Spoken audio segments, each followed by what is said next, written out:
was on the 25th August 2022 at 10:35 a.m. Yes. An incident occurred at the FIMS registration center in Tamale, Northern Region, involving a Chinese national who visited the center as a first-time applicant. With the following details. Yes. Now, the registration, however, went into a technical state known as rejected due AFIS, which meant that the biometrics of Huang possibly matched that of an already existing person in the NIS database. Then my question is that it is for these reasons why we set up such a database. Yes, but you say that if something comes back, why didn't you alert? But that is precisely what happened. So we can please. Wait. I heard they were given a tip off. She was arrested at her residence in Kumasi. In Ahojo. Meanwhile, this incident happened in Tamale. And it was a tip off. It was a tip off. Somebody tipped them off. So through the processes that were there, that was not how they identified or located or knew that she was in town. No, it was through a tip off. But the thing is, you see, Kwame, my point is this: the investigation is ongoing. This woman went to do a new registration, and her biometrics matched Aisha Wang's biometrics. She said she's not her. She now tried to change her date of birth. So they put the thing was technical. Let's be sure that it's just a system failure or something. The woman doesn't come back. They gave her the option. We can give it to you in this name, or we can give it to you the old name and then you change it. So give me the old name, then I change it. Then the woman disappears. Then they trace her. That's where the intelligence and tip-off comes. You see what I'm saying? That some of these things. But that is what happened. They indicate in there that this is my brother. Exactly. But they didn't say they gave No, but you see, the investigation will give out all the details. My challenge is at the border. That's where my challenge That is assuming she came through a border post. So how did she come in? Through somewhere across the border.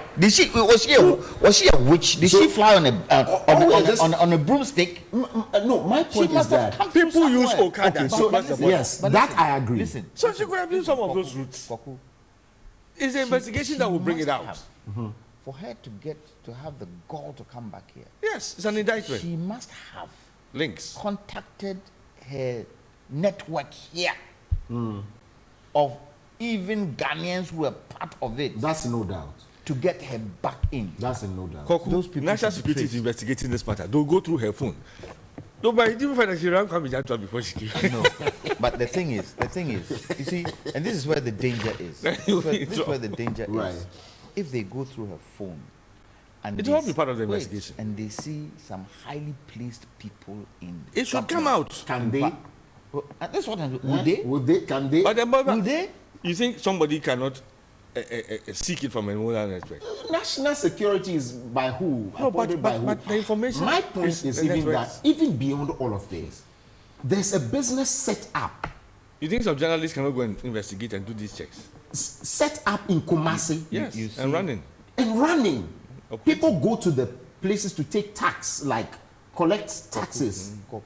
Even on a larger basis, you see how Boko Haram can enter this country without us knowing. Yes. And do mayhem without us knowing.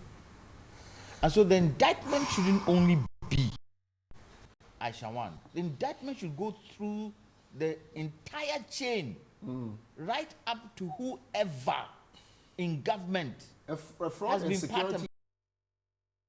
Richard Kumadu yesterday said we should leave the security agencies out because it's all part of a grand conspiracy, and there are people who are in high offices in this country that aided that woman. And so you cannot blame. It's possible. It's possible. Let me ask you a question. It is possible. Galamsey. Who are the perpetrators of Galamsey? Is it those people digging the water bodies? Those ones have been chased off. No, but let's and see. yet the ones in jail. They can't even jail them. The big boys are in Accra here. Yeah. And I keep saying, and we have to look at it, party political funding is the cause of a lot of these challenges. Party political funding. If a parliamentarian needs $84,000 to stand, where is he going to get it? And it triggers some of these things. It triggers it. We've got to look at party political funding. It is 75% of the costs of Galamsey. I see. A deportee or someone is deported, returns, set up a business. Accounts are frozen. Someone goes back to take those monies and uses. It's all playing out to me. And does she put the money in the bank? Or where does she keep the money? I'm even referring to the frozen accounts of what's his name?